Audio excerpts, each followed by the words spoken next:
திண்டுக்கல்ல ஒரு தேர்தல் பிரச்சாரத்திற்காக அந்த தலைவர் பேச வராரு. பேசி முடிக்கும் போது பேச்சுக்கு இடையில ஒரு சோடா ஒரு மடங்கு குடிக்கிறாரு. குடிச்சிட்டு அதை மேசை மேல வச்சுட்டு பேச்ச முடிச்சிட்டு அந்த தலைவர் கிளம்பியாச்சு. தன் அபிமான தலைவன் குடித்த அந்த ஒரு சோடாவை நாங்க குடிச்சே ஆகணும்னு தொண்டர்கள் அங்க வரிசை கட்டி நிக்கிறாங்க. என்ன பண்றதுன்னே தெரியல. 2 பேரல் நிறைய தண்ணீர் ஒப்பி இதுல பாதி சோடா அதுல பாதி சோடாவை கலந்து தொண்டர்களுக்கெல்லாம் கொஞ்சம் கொஞ்சமா கொடுத்தாங்களாம். அந்த தலைவர் மக்களால் அப்படி போற்றப்பட்டார். அவர் வாழும் காலத்திலேயே அவருடைய படங்கள் வெளிவரும் போதெல்லாம் இளைஞர்கள் பெருவாரியாக ரத்த தானம் செய்யறாங்க.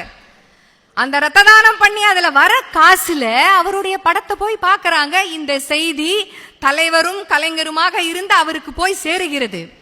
அப்ப அவர் என்ன சொல்றாராம், உங்கள் ரத்தத்தை விற்று காசாக்கி என் படத்தை பார்க்காதீர்கள், உங்களுக்காக நான் பைசா அனுப்புறேன் அப்படின்னு ரசிகர் மன்றத்துக்கு மணி ஆர்டர் செய்யறார். இந்த நிகழ்ச்சியை கேட்கும் போதே இந்த கைத்தட்டல் இப்பவும் வருது அப்படின்னா அவர் வேறு யாராக இருக்க முடியும்? அவர்தான் மக்கள் திலகம், புரட்சி தலைவர், இதயக்கனி, பொன்மன செம்மல், திரு எம்ஜி ராமச்சந்திரன் என்கிற திரு எம்ஜிஆர். அவரை இன்றளவும் மக்கள் மனதில் வைத்து போற்றிக் கொண்டுதான் இருக்கிறார்கள். தமிழகத்தில் நிறைய துறைகள் இருக்கு.